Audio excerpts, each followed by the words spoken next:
Bismillahirrahmanirrahim. Assalamualaikum warahmatullahi wabarakatuh. Innal hamdalillahi nahmaduhu wa nasta'inuhu wa nastaghfiruh wa na'udzu billahi min shururi anfusina wa min sayyiati a'malina. Man yahdihillahu fala mudilla lahu wa man yudlil fala hadiya lahu. وأشهد أن لا إله إلا الله وحده لا شريك له وأشهد أن محمدا عبده ورسوله أما بعد. Muslimin dan muslimat yang dirahmati dan dikasihi oleh Allah Subhanahu wa taala. Alhamdulillah, segala puji bagi Allah Subhanahu wa taala kerana masih lagi memberikan kesempatan kepada kita pada hari ini untuk sama-sama kita menambahkan amal-amal soleh kita. Mudah-mudahan segala amal soleh yang kita lakukan sepanjang hidup ini diberikan keberkatan oleh Allah Subhanahu wa taala dan diterima oleh Allah sebagai satu ibadah. Muslimin dan muslimat yang dirahmati oleh Allah, lihat buku kecil iaitu 31 tuntutan hidup barakah dan panjang umur ala Nabi sallallahu alaihi wasallam. Saya akan sambung pada pagi ini untuk amalan yang ketiga, yang mana pada minggu yang lalu kita telah memulakan dengan membicarakan amalan-amalan yang Allah boleh berikan banyak pahala kepada kita. Kalau kita masih ingat, kita telah sama-sama membaca satu hadis yang diriwayatkan oleh Al-Imam At-Tabrani, iaitu hadis yang menyebutkan bahawa selalulah ringan-ringankan tangan, ataupun hadis menceritakan tentang membantu orang lain jika ada sesuatu keperluan, pahalanya lebih banyak daripada i'tikaf selama 1 bulan di Masjid Nabawi, seperti mana yang disebutkan oleh Nabi sallallahu alaihi wasallam.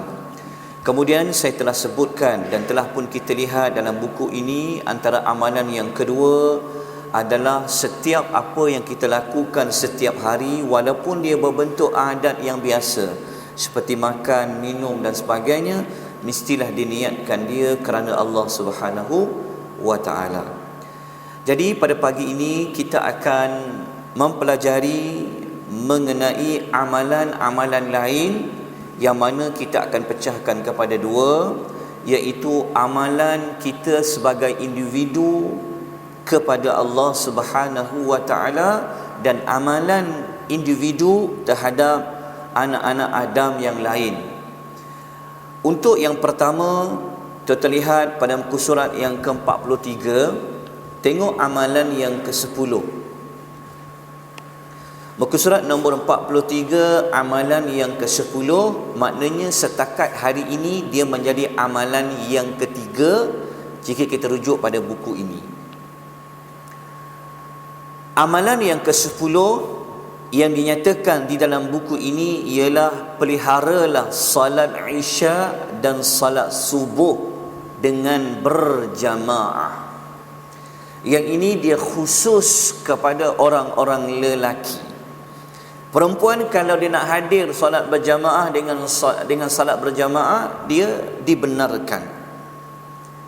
Dan dia juga Allah akan berikan pahala kepadanya. Tetapi orang lelaki dikhususkan mesti melakukan salat berjamaah di masjid.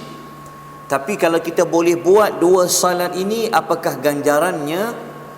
Daripada Uthman Ibnu Affan radhiyallahu anhu, dia berkata, Uthman bin Affan radhiyallahu anhu dia telah pun berkata, Rasulullah sallallahu alaihi wasallam bersabda, Rasulullah sallallahu alaihi wasallam bersabda, man, barang siapa, sesiapa sallal isya'a fi jama'atin, dia melakukan salat Isya secara berjamaah, Secara tak langsung pada zaman Nabi, mereka salat berjamaah di masjid. Mereka tidak melakukan salat berjamaah di rumah. Jadi hadis ini Nabi katakan, sesiapa yang melakukan salat Isya secara berjamaah, kana ka qiyami nisfil lailatin, maka dia seperti melakukan salat separuh malamnya. وَمَنْ صَلَّى الْعِشَاءَ وَالْفَجْرِ فِي جَمَاعَةٍ, dan barang sesiapa melakukan salat subuh dan isya secara berjamaah, kana ka qiyamil laili, maka dia laksana seperti mana melaksanakan salat sepanjang malamnya. Hadis riwayat Al-Imam Al-Bukhari. Maknanya dalam hadis yang lain mengatakan, siapa yang datang salat berjamaah salat Isya, dia seperti mana dia telah buat salat separuh malamnya. Kita telah sebut sebelum daripada ini, siapa yang pernah hadir dan banyak pun tuan-tuan telah dengar bahawa malam ni dikira bila, kalau kita salat malam, dia dikira daripada selepas Isya sehinggalah terbit fajar. Ada berapa jam? Tuan kira lah, daripada jam 8.30 contohnya, sehinggalah 5 lebih kurang, kita ambil lah pukul 6 lah, mudah. Ada berapa jam daripada 8.30 sampai kepada 6 pagi? Lebih kurang dekat berapa jam? 8 jam lah, kita ambil contoh. Maka hanya semata-mata dia semayang 2 rakaat Isya, 4 rakaat berjamaah di masjid ataupun di surau, maka Allah telah tulis pada malam itu, dia ini seperti mana, kalau 8 jam solat malam ada, dia seperti mana 4 jam dia melakukan solat pada waktu malam. Kalau ada 9 jam solat malam tu, dia seperti mana orang yang menunaikan solat malam 4 jam setengah hanya kerana 4 rakaat dia semayang Isya berjamaah. Kemudian besok paginya itu, dia datang sekali lagi ke rumah Allah dengan dia menunaikan salat subuh secara berjamaah hanya 2 rakaat, maka Allah menambahkan lagi separuh pahala salat malamnya itu, maka penuhlah salat malamnya.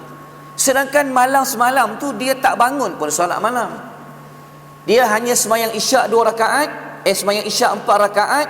Kemudian pagi ni dia semayang subuh 2 rakaat. Berapa rakaat dia semayang? 6 rakaat berjamaah. Seolah-olah Allah catat dalam buku amalannya itu seperti mana orang yang telah buat salat malam 8 jam, 9 jam. Banyak tak pahala yang Allah nak beri kepada kita? Bayangkan tuan-tuan dan puan-puan yang Allah rahmati sekalian. Tuan-tuan bayangkan, kata pengarang kitab ini, dia kata Isya dan subuh kalau kita lakukan selama setahun, tuan-tuan tak miss. Tuan-tuan buat salat Isya, tuan-tuan buat salat subuh berjamaah, setahun ada 365 hari, kan? Ataupun diambil dalam bulan Islam 360 hari. Maknanya tiap-tiap malam tuan-tuan buat qiyamul lail. Betul tak? Kita ni buat qiyamul lail tiap-tiap malam. Syaratnya apa? Kau datanglah semayang Isya berjamaah, buatlah salat subuh berjamaah tiap-tiap hari. Bermakna secara tak langsung tuan-tuan dapat pahala macam orang buat qiyamul lail sepanjang hari. Sebab nak bangun malam bukan senang, betul tak? Memerlukan mujahadah. Tetapi dikarenakan kita melangkah kaki pergi ke masjid, semayang Isya berjamaah, semayang subuh berjamaah, dia telah mendapat seperti mana orang yang buat qiyamul lail sepanjang malamnya. Bermula daripada pagi ini, usahakanlah diri, ingatkanlah diri. Bagi isteri-isteri, tolong ingatkan para suaminya supaya bangun untuk menunaikan salat subuh berjamaah. Begitu juga untuk mengingatkan mereka supaya buatlah salat isyak berjamaah. Kita ni datang daripada mana pun time bekerja, maka singgahlah di mana-mana untuk buat salat isyak berjamaah. Moga-moga Allah memberikan pahala kepada kita yang banyak. Seterusnya, tuan-tuan dan puan-puan yang Allah rahmati sekalian, saya tambah isi penting yang lain, tak ada dalam buku ni. Cuma saya nak tambah tentang kelebihan apa yang ada pada waktu pagi ni. Sebenarnya banyak fadilat-fadilat yang kita boleh dapat daripada waktu pagi ni. Antara yang kita boleh dapat, yang pertama tadi tu, yang kedua tak ada dalam buku tu, tapi tuan-tuan ingat kalau kita boleh datang subuh berjamaah, kita dapat membebaskan diri kita ni daripada mempunyai sifat nifaq, sifat seperti mana orang-orang munafik. Kita kan belajar di dalam Al-Quran, Allah telah mengkhabarkan ada berapa kumpulan manusia. Ada orang mukmin, ada orang Yahudi, ada orang Nasrani, dan ada juga orang-orang munafik. Nak tahu cerita sembahyang orang munafik ni macam mana bentuknya, tuan-tuan cari satu surah di dalam Al-Quran. Nama surah tu adalah surah Al-Ma'un. Tahu tak surah Al-Ma'un tu? Hafal tak? Al-Ma'un. Hujung dia wa yamna'una al-ma'un. Saya ambil ujung. Depannya apa? Ara'aita allazi yukadzibu biddin. Ingat tak surah tu? Hafal kan? Kan ada satu ayat Allah kata apa? Fawailul lil musallin. Ingat tak ayat tu? Ingat. Baca ayat tu baik-baik, walaupun ayat tu pendek, tetapi dalam ayat itu Allah cerita tentang dua kumpulan manusia. Satu orang kafir musyrikin, satu lagi orang-orang munafik. Allah mengatakan bahawa kecelakaanlah bagi orang-orang yang dia salat. Dalam ayat tu merujuk kepada orang-orang munafik. Yang mana orang munafik ni kalau dia semayang dalam keadaan yang lalai. Dah hujung-hujung waktu baru nak terkejar semayang, kadang-kadang sampai tak semayang. Kemudian orang-orang munafik kalau dia semayang, dia nak menunjuk-nunjuk, kan? Allazina hum an salatihim sahun, allazina hum yuraun. Bahkan sifat orang munafik yang lain, kata Nabi sallallahu alaihi wasallam dalam hadis yang diriwayatkan oleh Al-Imam Al-Bukhari. Tuan-tuan buka, tuan-tuan ada mengaji kitab Riyadhus Salihin kan? Dekat sini ada kan kitab Riyadhus Salihin. Orang Melayu ni kitab Riyadhus Salihin ni dia masyhur. Tuan-tuan bukalah satu bab cerita kelebihan salat subuh dan isyak berjamaah. Di dalam kitab itu Al-Imam Nawawi ada menukilkan satu hadis yang mana Nabi mengatakan begini. Nabi kata apa? Laisa salatun asqala 'alal munafiqina minal fajri wal isya. Nabi kata apa? Tidak ada salat yang lebih berat atas kaum munafik daripada salat subuh dan isya. Maknanya orang munafik dulu di zaman Nabi SAW, antara solat 5 waktu itu yang mereka sangat berat untuk melakukannya adalah salat isyak, salat subuh dan salat isyak. Sebab waktu tu gelap, kan? Mereka kan suka menunjuk-nunjuk bahawa mereka ni rajin nak salat. Diorang pun seperti orang Islam yang lain. Maka apabila sampainya waktu gelap, oh subuh gelap, oh isyak gelap, mereka malas, mereka berat untuk menunaikan salat berjamaah bersama dengan Rasulullah sallallahu alaihi wasallam. Sebab itu Nabi membuat tanda aras. Nabi mengatakan seberat-berat orang munafik nak melakukan salat adalah salat isyak dan salat fajar. Dan dalam kalau tuan-tuan mencontohi kisah-kisah para sahabat dulu. Berat ya salat isyak dan salat subuh berjamaah ni. Zaman dulu kalau orang tak datang salat subuh dan isyak berjamaah, mereka semua telah melabel. Sahabat tahu yang tak datang tu confirm munafik.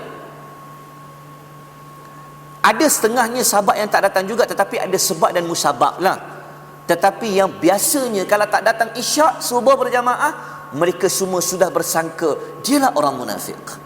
Sebab di zaman Rasul sallallahu alaihi wasallam, Allah telah menunjukkan kepada Nabi siapa orang munafik. Maka antara sahabat yang tahu munafik siapa adalah Hudzaifah ibnul Yaman. Sebab orang munafik ni dia adalah orang Islam. Dia orang Islam, cuma mereka masuk Islam. Sebab itu di bumi Madinah tidak ada orang munafik. Sebab masa dekat Mekah tidak ada orang munafik kerana masa itu orang kafir kuat. Kan buat apa nak takut dengan Islam? Maka tak perlulah berpura-pura masuk Islam. Tetapi selepas Nabi masuk bumi Madinah, Nabi mendirikan negara Islam. Orang Islam menjadi kuat. Bergabung Ansar dengan kaum Ansar dengan Al-Muhajirin. Kan? Bergabung antara Ansar dengan Muhajirin, Islam menjadi kuat. Maka orang-orang kafir yang takut ekonomi ni masalah, kena sekat dan sebagainya, akhirnya mereka mengaku mereka sebagai Muslim.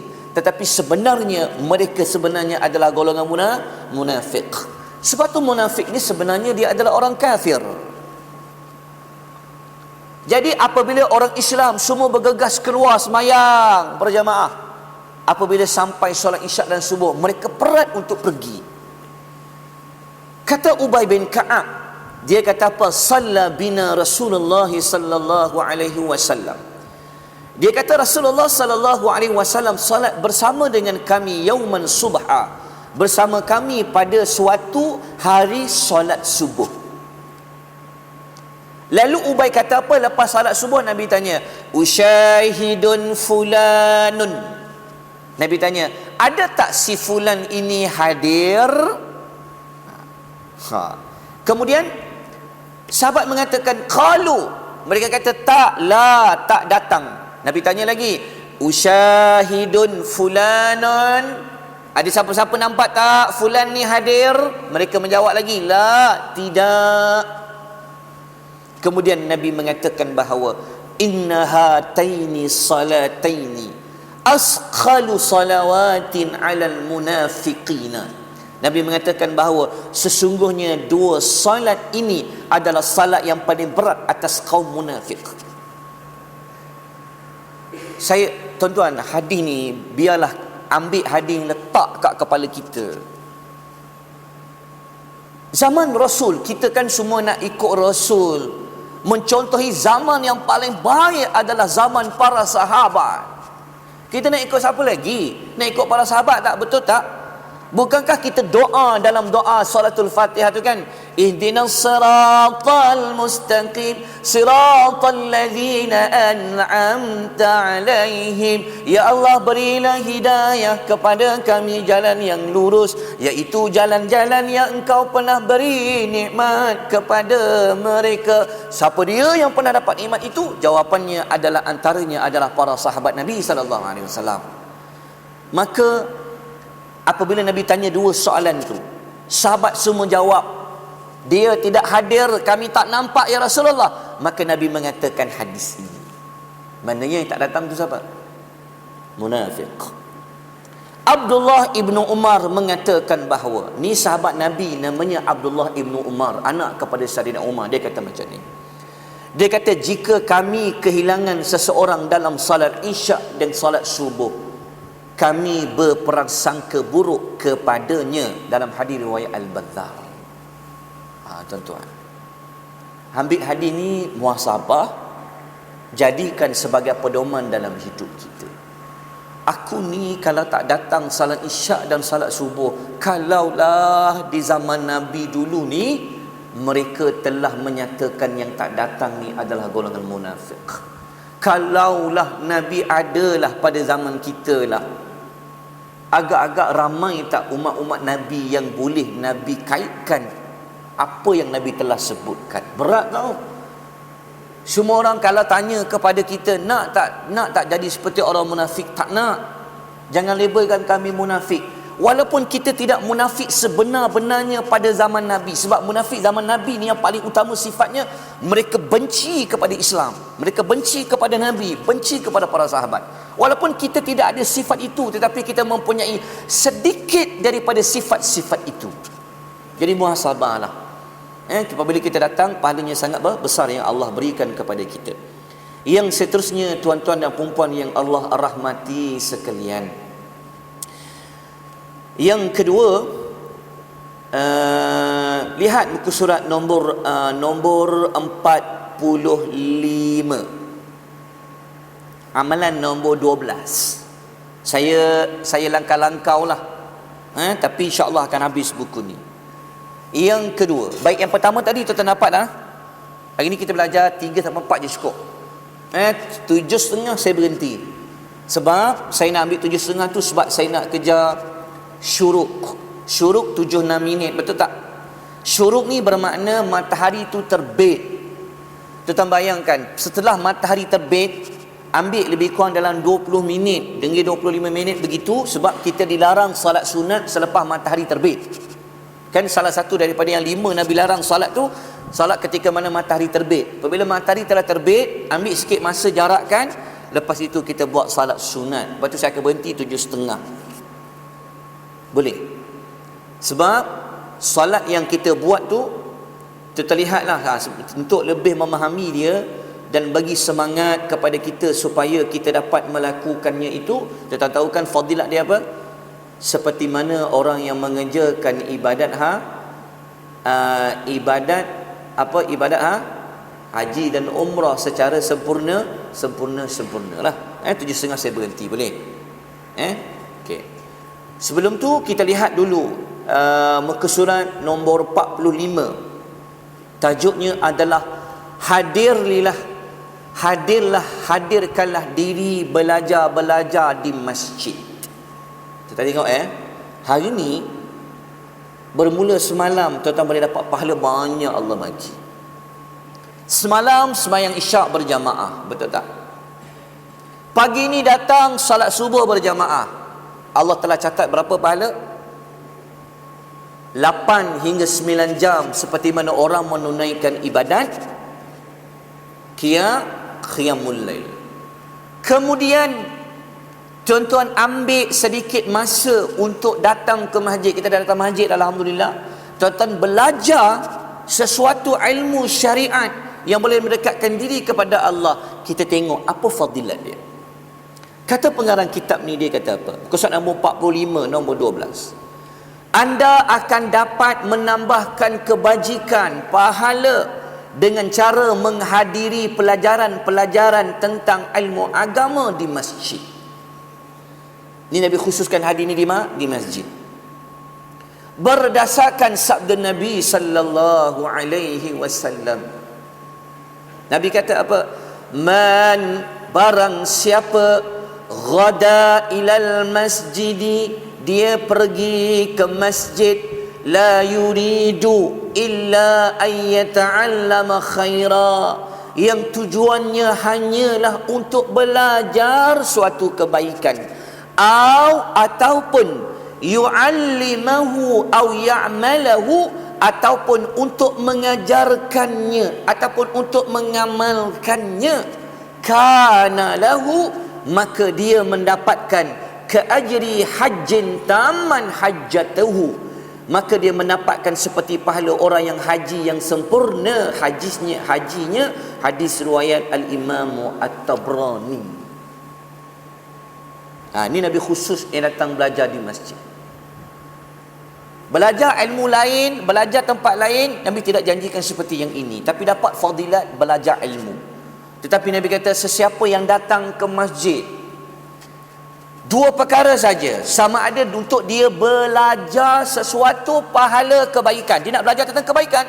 Kita kan ajar tentang kebaikan ni, betul tak? Kita mengajar orang dekat diri kepada Allah, betul tak? Kita mengajar supaya tambah amal soleh.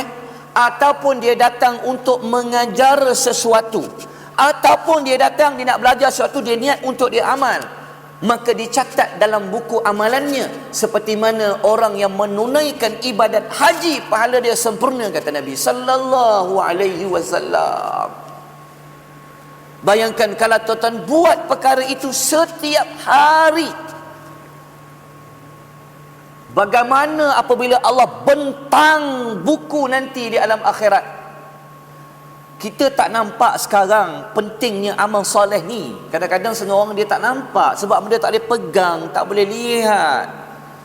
Nanti di alam akhirat, tuan-tuan bukalah dalam ayat-ayat Al-Quran, tuan-tuan buka dalam surah Al-Kahfi dan sebagainya. Apabila Allah buka bentang, agak-agak tuan-tuan dan puan ni, buku amalan kita ni agak-agak banyak mana, besar mana agak-agaknya. Start daripada kita umur baligh dulu, ambillah 15 tahun contohnya, sampailah umur sekarang, agak-agak apa yang ada dalam buku tu? Agak-agak apa yang tertulis dalam buku tu, tuan-tuan? Dosa kah? Pahala kah? Pahala lebih banyak kah? Dosa lebih banyak kah? Tuan-tuan muhasabah. Belum dikira dosa dengan anak-anak Adam yang lain, yang pasti nanti di alam akhirat kalau tidak bertaubat, dosa dia punya pahala dalam buku itu dibuang, diambil, dibagi kepada orang lain. Agak-agak tinggal yang mana? Belum lagi Allah buang ini tak ikhlas, tolak, bawa keluar. Allahu Akbar. Penting tuan-tuan apabila kita cerita tentang amal soleh. Tapi bayangkan, tuan-tuan belajar, faham, amal kita buat, dengan kita hadir ke masjid belajar satu ilmu kebaikan, Allah tulis baginya pahala haji yang penuh. Bayangkan kalau umur-umur yang masih lagi bersisa ini, ya Allah bagi, masih ada lagi 10 tahun, 15 tahun. Bayangkan setiap hari ditulis pahala haji penuh, pahala haji penuh, pahala haji penuh. Nanti di alam akhirat apabila melihat saja pahala itu, yang dalam Quran Allah mengatakan setelah dia dapat bukunya daripada tangan kanan dia, tengok buku dia, kita ni semua akan tengok buku kita itu nanti. Tidak ada siapa-siapa perantara pun, malaikat tak ajar pun. Kan Allah kata, Iqra bi kitabikal yaum, kata Allah, sekarang kau baca buku kau. Kita akan baca. Apabila kita melihat dosa, muka kita berubah, alhamdulillah, gembira. Tapi apabila kita melihat nota-nota yang ditulis oleh para malaikat rakib dan atid, melihat dosa-dosa, bagaimana kita pada ketika itu? Kita akan menundukkan kepala malu kepada Allah Azza wa Jalla. Baca satu helai dosa lagi, baca satu helai dosa lagi, baca satu helai dosa lagi. Bila pahalanya? Tetapi orang mukmin, jika Allah ampunkan dosa dia, maka Allah akan katakan, Allah akan tanya kepadanya soalan, kamu mengaku tak dosa yang kamu buat ni? Orang mukmin dia akan berkata benar, benar kita lakukan. Siapa di kalangan kita yang tak buat dosa? Betul tak tuan-tuan dan puan? Betul tak? Ditulis oleh Allah, tidak dibuang. Allah mengampunkan pada ketika itu. Tuan-tuan bayangkan apabila Allah dah ampun dosa-dosa kita, pahala kita lebih banyak daripada dosa. Maka dalam Al-Quran tu kata apa? Orang tu kata, dia kata ke orang lain, oi, kau semua tengoklah buku aku ni, kau tengoklah buku aku ni. Al-Quran cerita macam tu. Dia kata qala yahumul dalam Quran dia menyebut, dia melau-laukan, lihatlah apa dalam buku aku tu. Tapi bayangkan, orang kalau dia start dapat daripada tangan kiri, kita baca dalam surah Al-Mutaffifin, kita baca dalam surah-surah yang lain pada dia start dapat tangan kiri, habis. Tambah lagi yang dapat buku amalan daripada tangan yang ambil daripada belakang, zahri, habis. Dia tahu dah. Jadi agak-agak dengan tangan mana yang kita nak ambil buku amalan. Semua orang ni dia ada buku amal. Siapa pun kita. Betul tak? Agak-agak kita boleh tipu tak buku tu? Agak-agak malaikat silap tak tulis? Malaikat silap tak? Sebab tu namanya Raqib Atid. Raqib Atid ni bukan nama malaikat, tapi sifat kepada malaikat tu. Yang pasti Quran kata duduk kanan, duduk kiri. Iz mutalaqiyani 'anil yamini 'anil shimalil qa'id. Dia duduk kanan, duduk kiri, confirm ada. Tapi nama malaikat itu apa? Wallahu ta'alam. Cuma sifat dia Raqib Atid ni maknanya yang sentiasa hadir, yang tak pernah miss. Dia tak pernah ambil MC, dia tak pernah sakit perut, dia tak pernah demam. Maknanya ke mana-mana kita pergi, malaikat melihat. Hamba ni buat apa pagi ni? Hamba ni bangun tak? Hamba ni pergi tak semayang? Hamba ni pergi tak nak jemaah? Hamba ni buat apa? Dia belajar untuk apa? Ditulis. Kalau kita tak setuju dengan malaikat menulis, kita kata malaikat tu tak betul, Allah akan membawa kepada kita saksi. Tahu tak saksi yang salah satu yang Allah sebut dalam Quran, saksinya apa? Yang pertama kita baca dalam surah Yasin tu lah kan. Apa dia? Al-yawma nakhtimu ala afwaihim wa tukallimuna aydihim wa tashhadu arjuluhum bima kanu ya'malun. Akan dikunci mulut-mulut mereka, berkatalah tangan-tangan mereka dan kaki-kaki mereka, menyatakan apa yang telah dia buat. Selain tu apa? Selain tu, ingat tak dalam satu surah, surah tu namanya goncangan yang kuat. Surah apa? Ada satu surah namanya surah goncangan yang kuat. Surah apa tu? Idza zulzilatil ardu zilzalaha wa akhrajatil ardu asqalaha wa qala al insanu ma laha. Ayat 4 tu apa dia? Yawma idzin tuhaddisu akhbaraha, yawma idzin tuhaddisu akhbaraha. Lepas Nabi baca ayat tu, Nabi tanya kat sahabat-sahabat, wahai sahabat-sahabatku, kata Nabi, siapa di kalangan kamu yang tahu apakah bumi itu mengkhabarkan kepada Tuhannya? Kan ayat 4 tu kata apa? Yawma idzin tuhaddisu akhbaraha. Pada hari itu bumi akan menceritakan khabar-khabarnya. Nabi tanya pada sahabat, kamu tahu tak apakah yang bumi akan mengkhabarkan kepada Tuhannya? Sahabat kata, Allah dan Rasul saja yang mengetahui. Nabi pun kata, nanti di alam akhirat nanti, bumi ini akan berkata kepada Tuhan, fulan ini pada tarikh sekian dan sekian dia buat apa? Si fulanah ini pada tarikh sekian dan sekian apa yang dia buat? Kalau orang kata, macam mana bumi itu boleh kata? Baca ayat 65. Bi anna rabbaka awhalaha. Kerana Allah telah mewahyukan kepadanya. Betul tak? Sebab tu buat amal soleh tak payah cerita ke orang. Tak payah. Biarlah orang tak tahu kita pergi masjid ke, biar tak pergi cerita ke orang. Tetapi bumi ini nanti dia akan khabarkan kepada Allah, dia ni ya Allah pada tarikh sekian-sekian dia buat apa, dia berada di mana. Dan yang ketiga, ia akan menjadi saksi kepada Allah ni, kulit-kulit ni. Terbuka dalam Al-Quran, Allah dia cerita, wa qalu li juludihim. Ahli neraka apabila dia masuk neraka, dia tak puas hati dengan kulit. Dia kata, hei kulit, kenapa kau jadi saksi kepada kami? Kulit pun kata, bukankah Allah yang telah menjadikan sesuatu itu boleh berkata-kata? Agak-agak kulit boleh bawa mana? Boleh tinggal tak kulit kita ni? Kan kulit ni kita jaga, betul tak? Kan? Jadi saksi kepada Allah Azza wa Jalla. Dibayangkan tuan-tuan, di akhirat nanti apabila buka buku amal soleh kita, tercatat di situ kita dapat pahala orang pergi buat haji secara sempurna. Kerana apa? Tuan-tuan ambillah masa 1 jam nak pergi ke masjid untuk belajar. Kalau boleh pergi tiap-tiap hari, pergilah. Tapi kalau ada masa kosong, ada peluang belajarlah. Ya, moga-moga Allah catatkan kita buat amalan yang banyak. Baik, kita pergi kepada amalan yang seterusnya, iaitu amalan seorang hamba kepada anak Adam yang lain. Tadi 2 tu amalan individu terhadap diri sendiri kepada Allah. Sekarang kita pergi amalan seseorang kepada orang lain. Buka muka surat nombor 29, amalan yang kedua, iaitu sambunglah silaturrahim dengan kaum kerabatmu.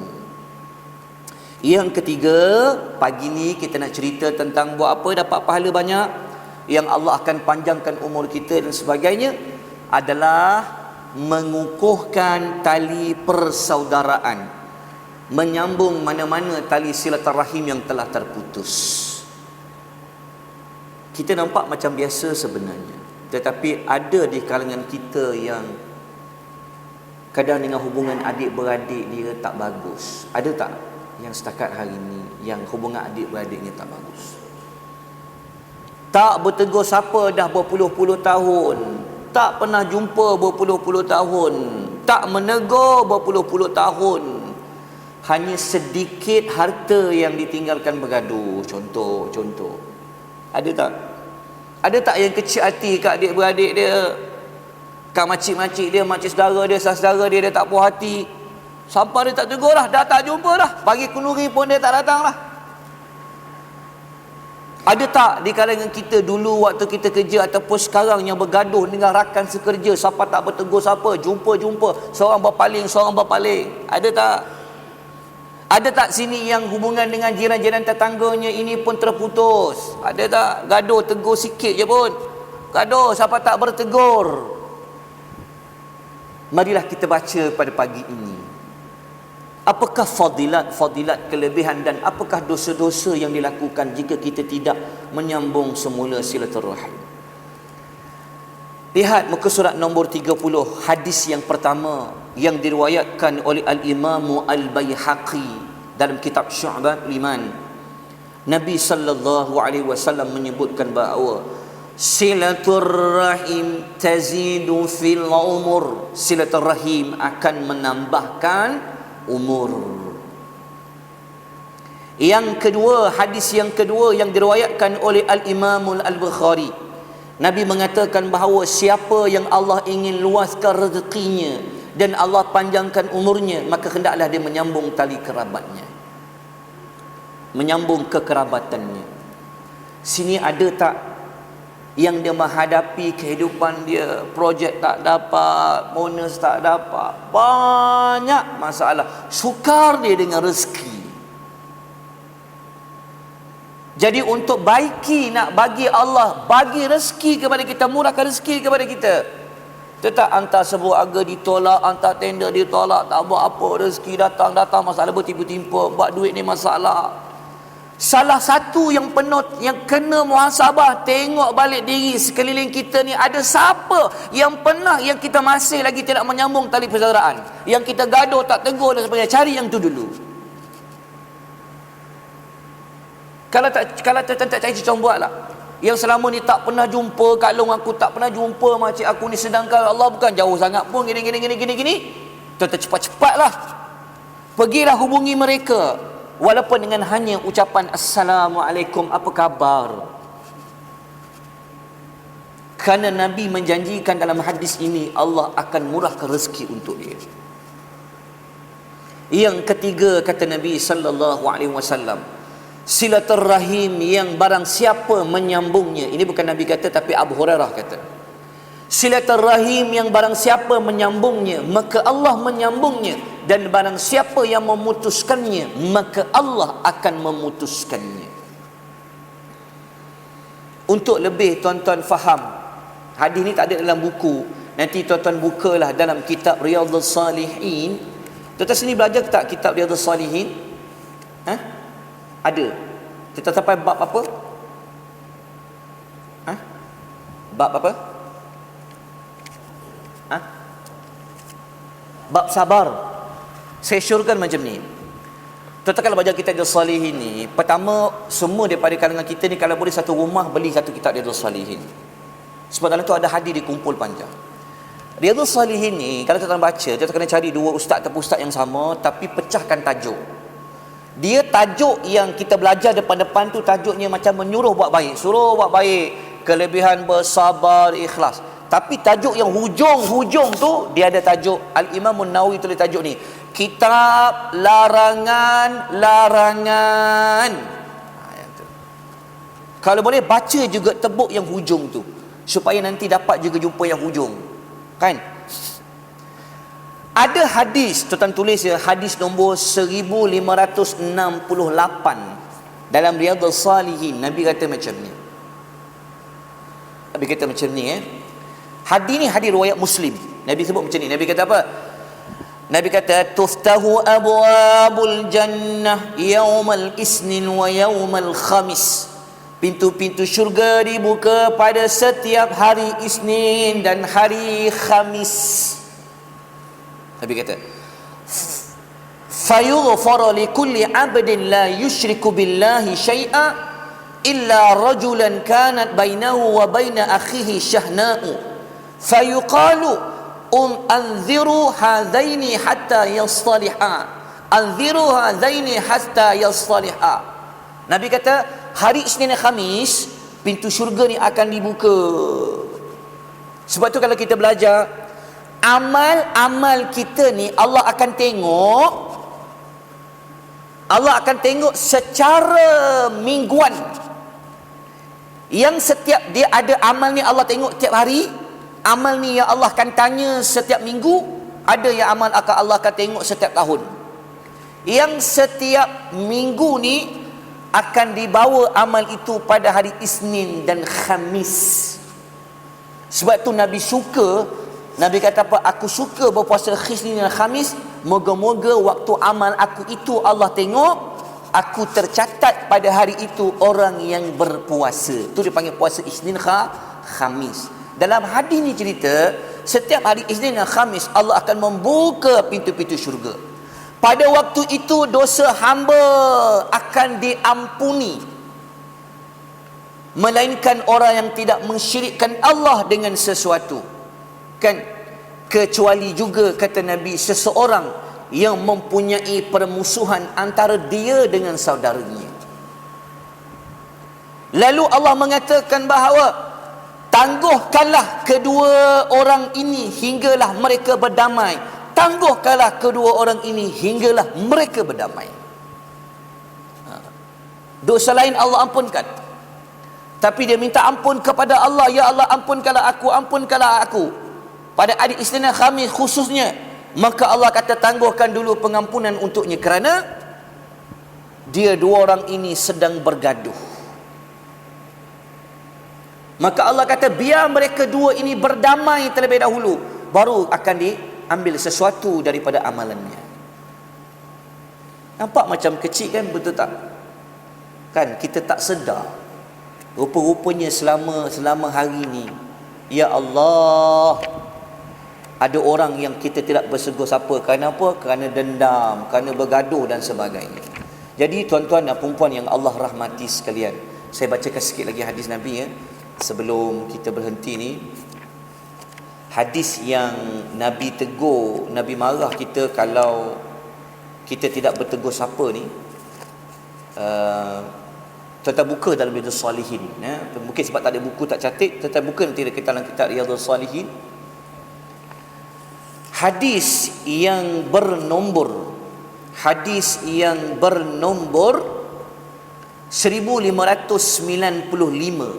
Hadis ke 1595, Nabi kata macam ni. Hadis riwayat Abu Daud.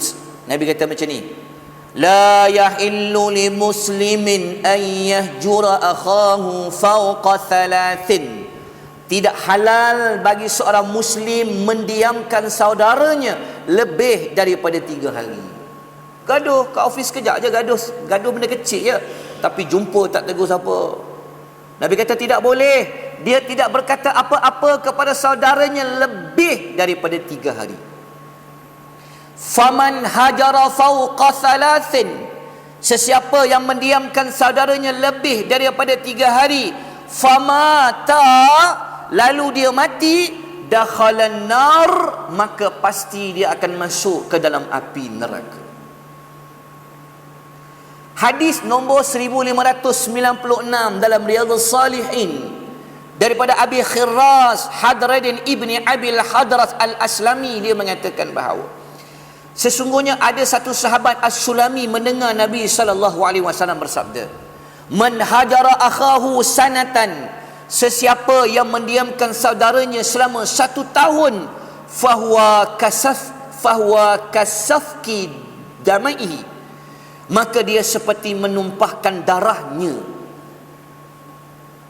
Gaduh adik-beradik, benda kecil je pun, sampai bertahun-tahun tidak bertegur sapa. Maka Nabi mengingatkan siapa-siapa yang mendiamkan dirinya daripada saudaranya selama 1 tahun, dia seolah-olah seperti membunuh saudaranya itu. Tuan-tuan, kan ada hadis larang kita diam 1 hari. Tuan-tuan dia jenis cakap, kita diam. Orang rumah ataupun pasangan akan rasa apa?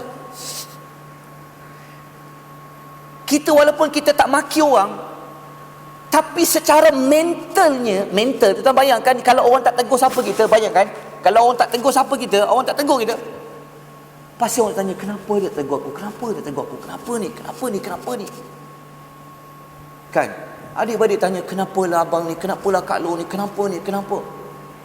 Mental dia tu lebih teruk daripada kita pukul dia, kita. Betul tak psikologinya? Maka Nabi mengatakan, siapa yang tidak menegur, mendiamkan diri dengan saudaranya selama 1 tahun, dia seperti mana menumpahkan darah. Kita pun dah belajar, kita pun nak bertaubat, kita pun nak berubah. Maka apa cara yang kita boleh buat kepada saudara kita tu, tuan-tuan? Orang tanya, Ustaz, saya kalau saya tegur dia, saya dah tegur dia, saya dah bagi salam kepada dia, tapi dia tak jawab, macam mana? Okey, buka hadis nombor 1597 dalam kitab Riyadhus Salihin, dalam hadis riwayat Abu Daud dengan sanad yang hasan. Nabi kata macam ni. Nabi menyebutkan bahawa tidak halal bagi seorang mukmin mendiamkan saudaranya yang mukmin lebih daripada 3 hari. Maknanya Nabi tahu dah, salah faham ni, gaduh macam mana pun, Nabi bagi cat 3 hari ni, maknanya tak apa lagi lah. Boleh faham tak? Ialah hati yang kita kalau marah orang, Allahu Akbar, kalau marah tu, betul tak? Ini belum lagi nak maafkan orang, kan? Dia kalau tetap boleh marah, maafkan orang, baik semula, itu memang paling afdal. Dia ada akhlak yang baik. Senang tak nak maafkan orang? Kita kalau sekali bergaduh, nak baik kali kedua, kali ketiga tu macam lain sikit kan. Tapi tak apa, untuk permulaan dia kita tegur dulu. Nabi kata apa? Tidak halal bagi seorang mukmin mendiamkan saudaranya yang mukmin lebih pada 3 hari. Jika melewati 3 hari, jika lebih daripada 3 hari, maka hendaklah dia menemuinya lalu mengucapkan salam kepadanya. Cara tegurnya adalah apa? Assalamualaikum. Kalau tak mampu nak jumpa, ambil handphone, cakap Assalamualaikum, tutup. Tengok macam tu Ataupun tetap WhatsApp lah, paling kurang pun, kan? Gaduh dengan adik-beradik, Assalamualaikum Kak Long. Noktah tu, tengok dia reply tak. Mama, dah 2 bulan ni tak reply pun. Betul tak? Kan? Nabi kata bagi salam dulu. Nabi kata, fa in radda alaihi salama faqad istaraka fil ajr. Kata Nabi, jika dia telah menjawab salamnya, maka kedua-duanya sama-sama mendapatkan pahala. Hantar-hantar, kalau jawab 1 minit, Waalaikumsalam Angah, maknanya dah baik dah, alhamdulillah. Selepas daripada hadis tu, dua-dua dapat pahala, yang bagi salam dan yang jawab salam. Lepas tu Nabi kata, wa illam yuraddu alaihi, kata Nabi, jika dia tidak menjawab salam itu, faqad ba'al bi ithmi, maka dia berdosa, sedangkan yang memberi salam itu, kata Nabi, wa kharajal musallimu minal hijrah, sedangkan yang memberi salam itu telah berlepas diri daripada mendiamkan saudaranya. Ada riwayat Abu Daud. Faham tak maksudnya apa? Maknanya kan kita belajar, gaduh, kan? Lepas tu bagi salam. Sebab tu Nabi kata memulakan dengan salam. Assalamualaikum. Juga pejabat sebelum ni, jumpa dekat pintu, lari pergi sana. Tu jumpa depan-depan macam buat tak tahu kan. Lepas ni dah belajar hadis, tegurlah lepas ni. Minggu depan, besok tegur. Assalamualaikum. Dia tarik muka dia, Dia buat tak tahu kan.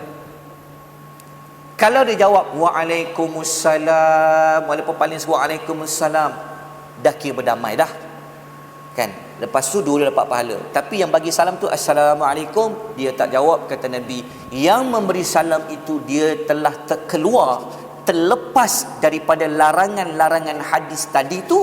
Tapi yang tidak menjawab salam itu dia yang berdosa kepada Allah.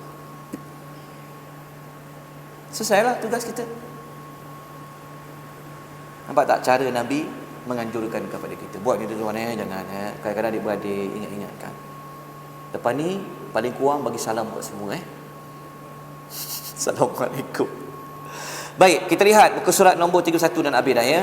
Muka surat nombor 31, nanti kita baca satu ayat Quran surah Muhammad ayat 22 hingga 23 dan juga surah Ar-Ra'd ayat 25, dan kita lihat kepada muka surat nombor 32 hadis yang keempat. Apa kata Nabi SAW? Nabi mengatakan bahawa ma min dhanbin ahra an yu'ajjilallahu li sahibihi al-'uqubata fid dunya ma'a ma yudakhiru lahu fil akhirati min al-baghyi wa qati'atir rahim.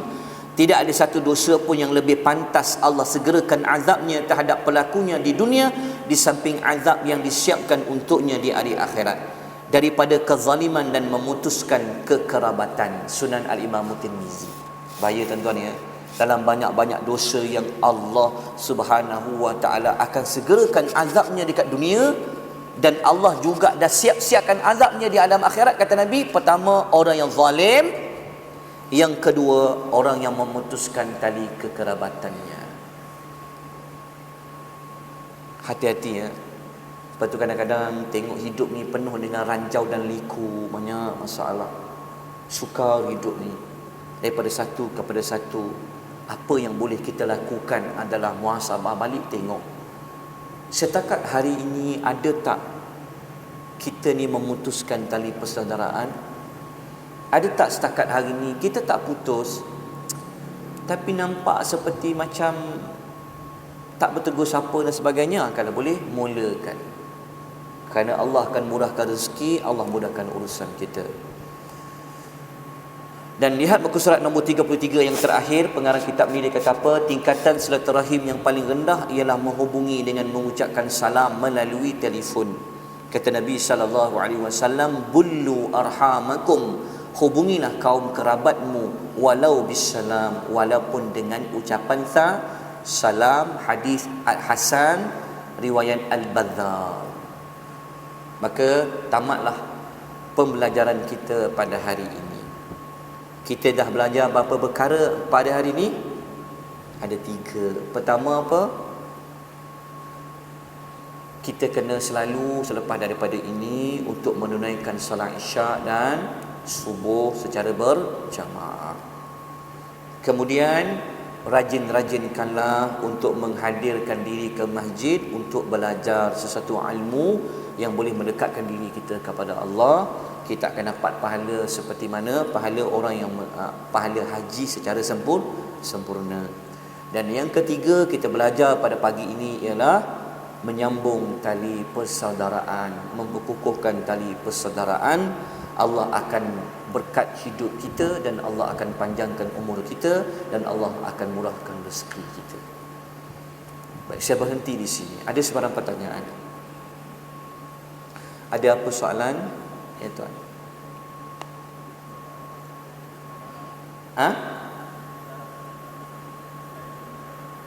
Semua sekali. Walaupun tali kerabat tu tidak ada hubungan darah apa-apa pun.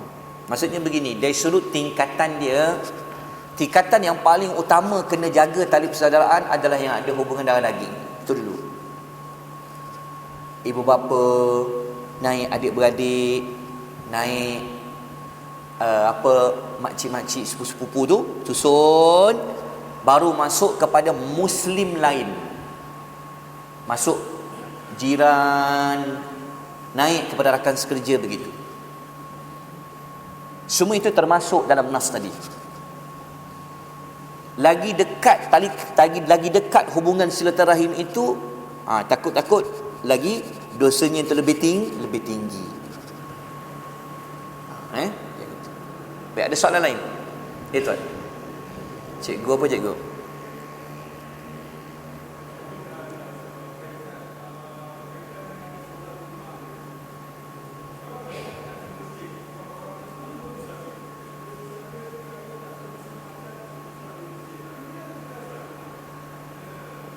Dia solat di rumah.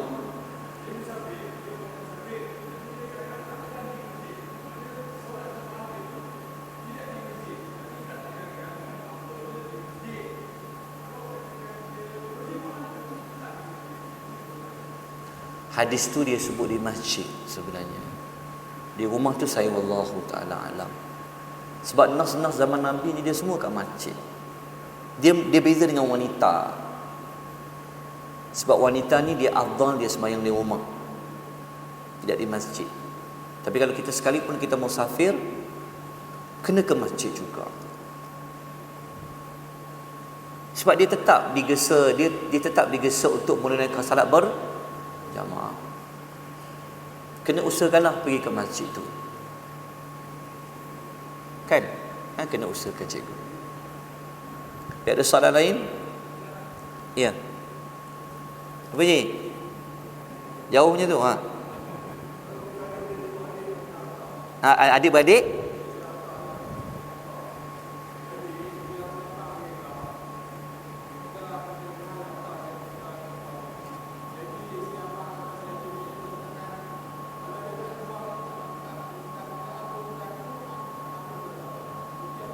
kena jumpa lah nak minta ampun tu.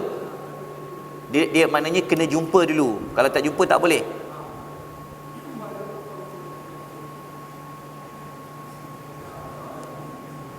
Dia tak apa dengar sebenarnya.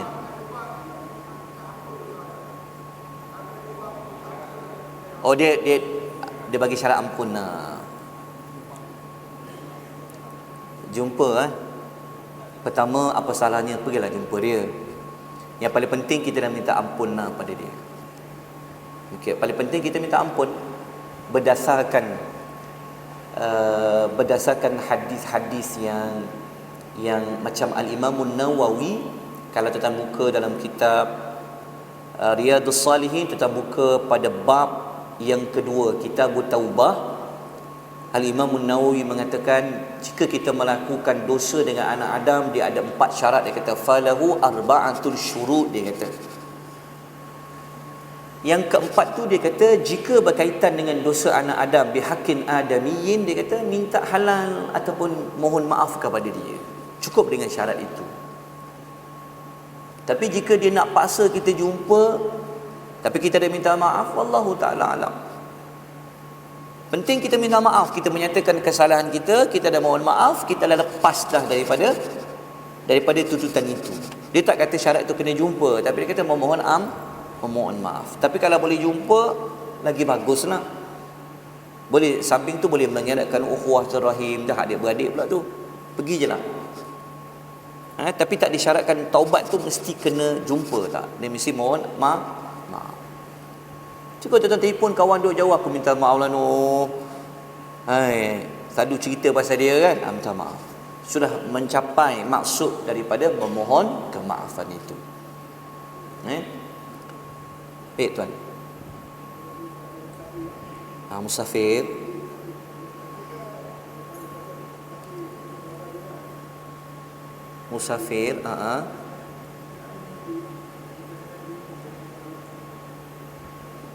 Kita sembahyang kat rumah juga.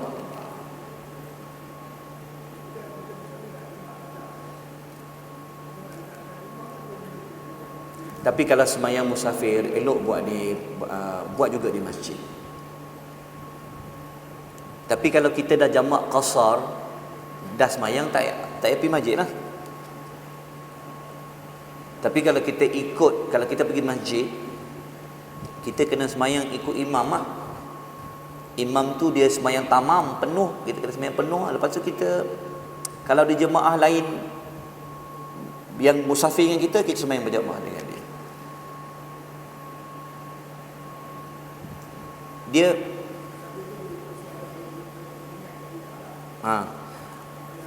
Musafir tu rusah dia pada yang diberi rusah tu adalah pada mengumpulkan sembahyang dalam satu waktu jamak dan juga memendekkan sembahyang itu daripada 4 kepada 2. Itu rukhsah bagi musafir. Tapi yang lain tu semua hukumnya terpakai. Cuma kalau kita belajar cara Nabi solat pada musafir ni, Nabi dia tidak sembahyang rawatib sebelum dan selepas kalau Nabi musafir. Nabi dia kalau sembahyang rawatib ni yang Nabi sangat jaga, Nabi tak pernah tinggal. Nabi akan jaga 2, solat subuh 2 rakaat sebelum subuh dengan sembahyang witir. Itu Nabi tak tinggal. Tapi sembahyang qabliyah sebelum selepas tu Nabi tidak melakukannya. Itu pun sunnah cara Nabi buat. Sebab apa? Kalau Nabi buat penuh, contohnya sembahyang zuhur Nabi pendek 2, lepas tu sembahyang qabliyah buat 2 rakaat, lebih baik Nabi sembahyang penuh zuhur tu 4 rakaat. Itu fiqh dia. Tapi kalau kita sembahyang musafir, rukhsahnya adalah pada jamak dan qasar saja. Tapi masjid tidak lepas daripada tanggungjawab juga untuk perlu hadir. Ya? Boleh. Tapi kalau pergi masjid lah, pergi masjid. Tidak ada hadis yang mengecualikan jika dia musafir. Setakat saya tahulah, wallahu ta'alam. Kalau ada, tolong bagi tahu ya, kalau ada. Setakat hari ini tidak ada hadis mengecualikan. Nanti waktu kita masuk bab kelebihan solat berjamaah dalam ni, nanti kita huraikan dalam bab tu. Nanti saya take note Haji punya soalan. Saya take note Haji tu soalan dengan soalan cikgu tadi tu. Ada tak hadis-hadis mengecualikan solat berjamaah di masjid ni jika dia musafir? Setakat ni tak jumpa lagi lah. Cuma rukhsah musafir tu yang boleh menggabungkan 2 solat dalam satu waktu saja, dia panggil jamak, dan juga memiliki kesan. Itu saja rukhsah yang ada pada musafir. Sebab tu kena cari orang nak kerja salat berjamaah. Hatta dekat RNR pun usahakan untuk cari salat berjamaah. Biasanya ada.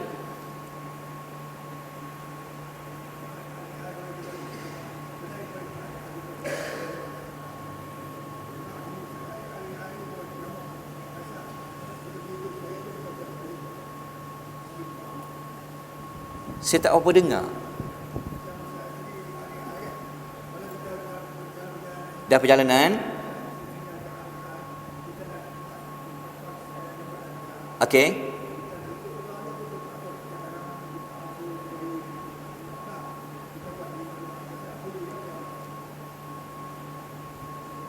Saya tak apa dengar sebenarnya. Contoh, sekarang kita on the way, kita nak masuk Zuhur. Kita buat jamak qasar Zuhur dengan asar, tapi imam lah. Selesai lah jemaah. Sampai di tempat kita tu, maksudnya masih lagi ada asar. Tak perlu, tak apa. Sebab ya. Tak payah kita buat balik. Tak payah lah, pasal kita dah buat dah tadi. Sebab kita buat jamak takdim kan. Tak payah buat dah ulang. Kalau maghrib dan isyak, jika kita berimamkan dengan imam tu tadi tu, kita kena ikut dia tamam lah. Tapi lepas habis sembahyang tu, ada tak? Contohnya kita dengan anak kita pergi, mula imam sembahyang maghrib, kita sembahyang 3. Qasar pun tak, dia tak ada buat qasar maghrib kan. Lepas habis je sembahyang bagi salam, kamat. Ajak lagi seorang, kalau ada 2 orang, imamkan dengan dia. Okay. Tapi soalan cikgu tu nanti saya jawab. Boleh tak dia jamaah adik di rumah tadi?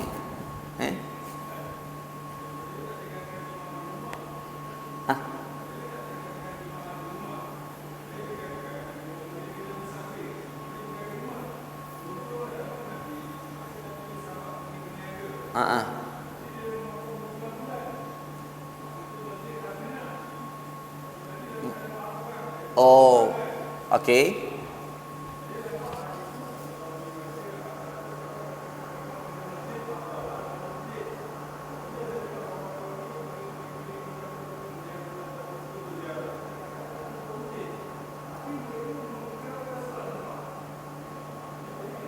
Iyalah, okey. Ke masjid lah. Maksud dia, jika dah tak ada tempat langsung, masjid pun dah tak ada. Sebab hadis tu dia sebut apabila dia mendengar azan dilaungkan. Dah tak ada tempat lain lah, contoh dah tak ada tempat lain kan, kat hutan nak cari masjid macam mana? Maka semayalah berjamaah di dalam hutan itu. Tapi kalau kita boleh dengar ada suruh azan, maknanya mesti ada masjid, mesti ada surau kan, kita pergi. Tapi kalau dah tak jumpa, dah tak ada, maka boleh semayang di mana-mana, tetapi berjamaah. Moga-moga mendapat pahala itu juga. Baik, ada soalan lain? Kita berhenti. Kita jumpa insya-Allah pada bulan hadapan, pada kuliah subuh minggu Ahad yang pertama. Nanti saya take note soalan-soalan tu nanti. Kita sudahi dengan tasbih kafarah. Subhanakallahumma wa bihamdika asyhadu an la ilaha illa anta astaghfiruka wa atubu ilaik. Wabillahil taufiq wal hidayah. Wassalamu alaikum warahmatullahi wabarakatuh.